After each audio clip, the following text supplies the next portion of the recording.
Well, week 9 is in the books as well as the trade deadline. Trade deadline was today at 4 p.m. Eastern time. Let's go through our winners and losers. Start with the winners first, Andrew. Yeah, so my winners for this overall week were the Bears and the Bills. Less so about the trade deadline, but more so about the way they got their wins this past week.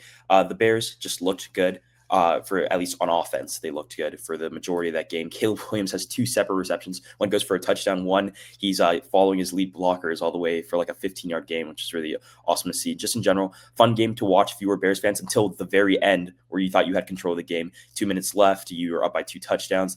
Then the Bengals not only go on and score to make it a one-score game, they get the onside recovery, score again.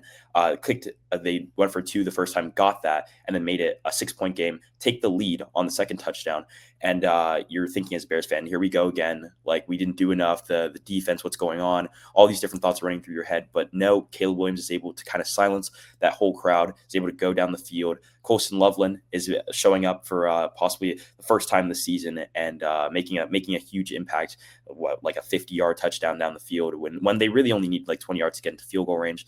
And the Bengals lose a heartbreaker. And so just for everything that the Bears are going to be, and if they're going to be competitive with Caleb Williams, this is a good start to that. And I think this is one of those games where you need to be able to find a way to pull it out if you're a good team. And Caleb Williams is able to drive them down the field. And then my second winner, the Bills. Anytime you're able to beat the Chiefs as a Bills fan or as a Bills player, I think it gives you a little bit more confidence that you might have a chance to do it in the regular season. I understand that they've won 5 straight against Kansas City in the regular season, so they've had that boost for years on end now, and they haven't been able to do it in the postseason. But I think that this is just an important win for the Bills mentally. If Patrick Mahomes is able to go down and get that score to win the game or at least tie it up, I think that would have been really demoralizing if the Bills go on and lose that game. So I think the Bears and the Bills are winners coming out of this week.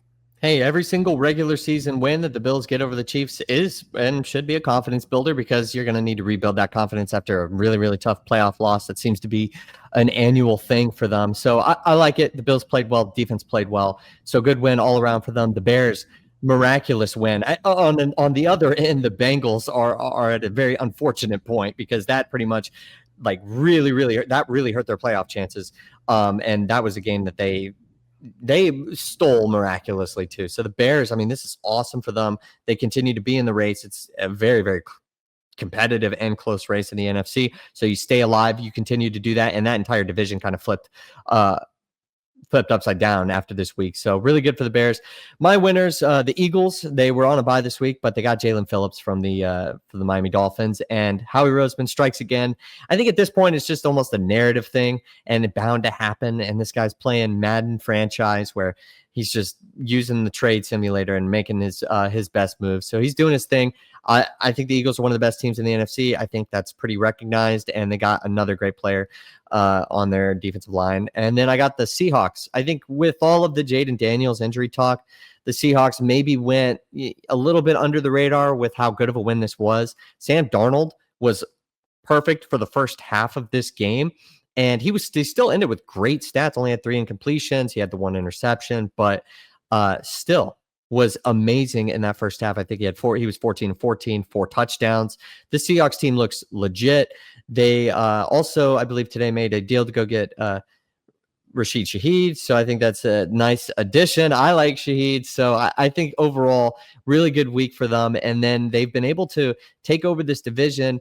Now, I know the 49ers have been dealing with the Brock Purdy injury, among other things. And I know the Rams are really, really competitive, but the Seahawks are kind of, I believe they're in the lead for that division. You might have to correct me. I'd have to see exactly what the tiebreakers are, but so far, but I believe the Seahawks are at the top of the division. And I think that it's overall really, really good for them through the first 9 weeks of the year. Double checking me on if the Seahawks are at the top of the division. I can pull it up really, really quick because I believe so won the Seahawks and Rams are tied for the division lead. They haven't played this season yet, so yeah, right. The Seahawks technically are at the top of the standings, but the tiebreakers haven't happened yet. Yeah. But I mean, I think those are 2 really good winners. The Seahawks, just in general, what they built this season, I don't think anybody really expected them to be as competitive as they are. And if they do have to go on the road, they are 4-0 away from Seattle this season. So I think that is at least a good omen if they do end up having to not winning that division. Super competitive. The Niners and the Rams, like you mentioned, are 2 really great teams. The Cardinals kind of bring up the rear there. But I think I'm right there with with you. I think the Seahawks continue to impress. Sam Darnold's first half was absolutely amazing, and then the Eagles, Howie Roseman, like you mentioned, is just constantly like behind his desk making moves, always on that phone. So I think that Jalen Phillips, from a Dolphins fan, is a really good player. Maybe not always the most sound tackler. He's missed a couple pretty key sacks, but in general, Jalen Phillips is a really good player. He was definitely worth the 3rd-round pick that they spent on him. So I think the Eagles are probably on an up going into the next week.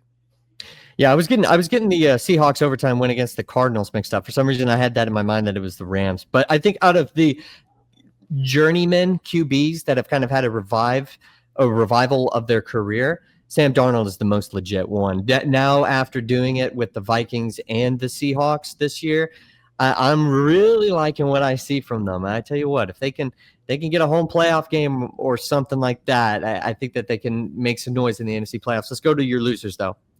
Yeah, so starting off with the Commanders, we touched on them a lot earlier, so I won't do too much else. But the Commanders just haven't looked very good all season long, primarily with Marcus Mariota at the helm, but also with Jaden Daniels. It just hasn't been clicking for them. Understand that they've been out without Terry McLaurin for majority of the season, and just in general, that offense has looked good at times and then not looked good at certain times. The defense is hit and miss as well. So just the fact that the Commander season is essentially officially over. I want to highlight as another point is it being one of my losers as well. But then the Falcons, I just don't really understand what's going on with the Falcons from week to week.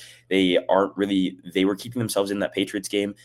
Drake London had just an absolutely phenomenal game, 3 touchdowns, a bunch of catches, but they just Parker Romo missed the extra point to tie it up, and it's just all downhill from there. The Patriots are able to win that game, but if you look at it, they win on Sunday Night Football against the Bills, right? Then they have the 49ers who are super beat up, the Dolphins, and the Patriots. You think those are possibly 3 games where you can at least go 2-1 out of, but then no, they fall to 0-3, and now they're sitting at 3-5, just barely in the divisional race with the Panthers and the Buccaneers very much at the forefront of that race at this point. And the Falcons are kind of in no man's land because if they don't win that division, they're just not making the playoffs. The NFC is too good this year, so dropping another game that was possibly winnable towards the end, and the Dolphins game that would just got completely out of hand with Kirk Cousins at the helm was just 2 really bad losses back to back. And if you want to count that Niners game that they kind of just didn't show up for, only scored 10 points, another kind of bad loss for the Falcons. So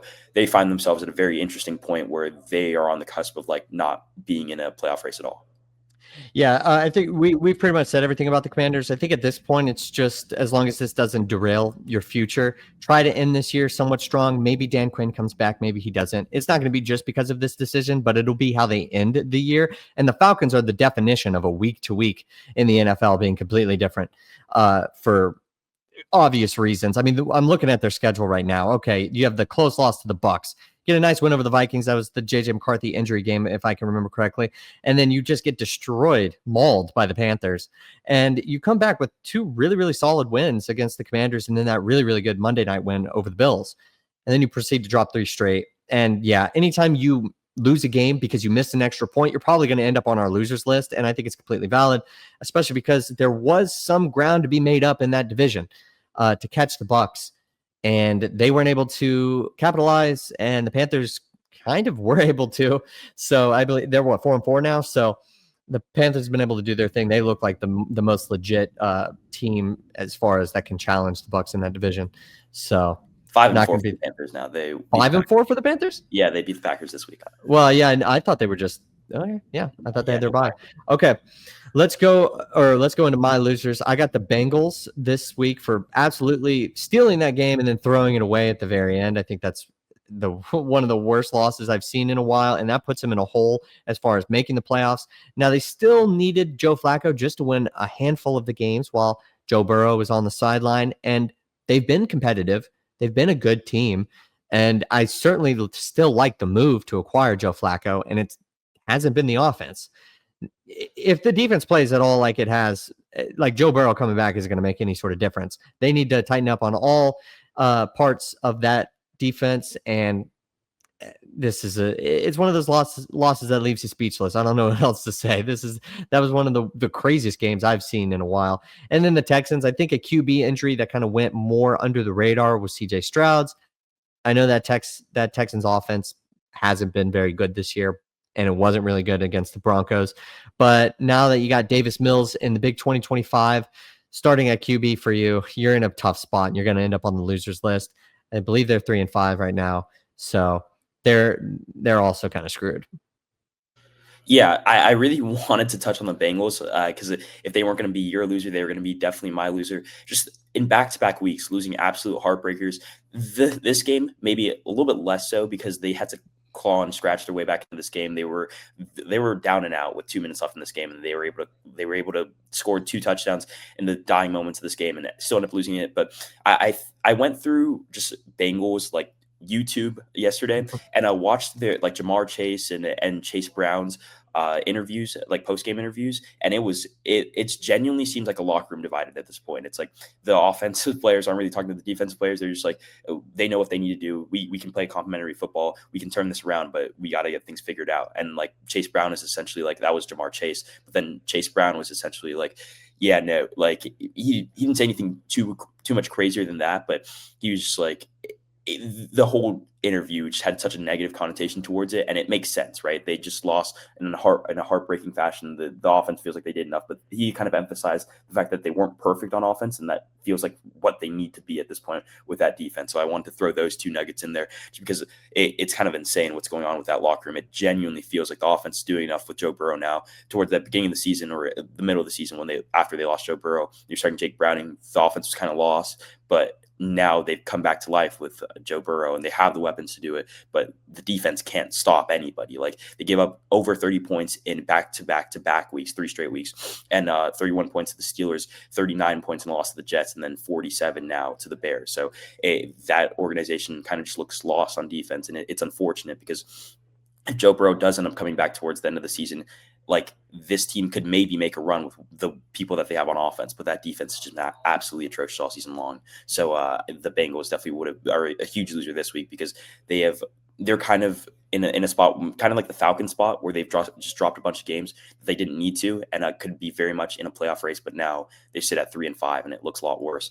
And the Texans obviously losing their franchise quarterback for however long, and CJ Stroud is a loss. But man, that offense just looks so bad all season long, which is unfortunate because that defense has been, for my money, it's been the best defense in the NFL this season.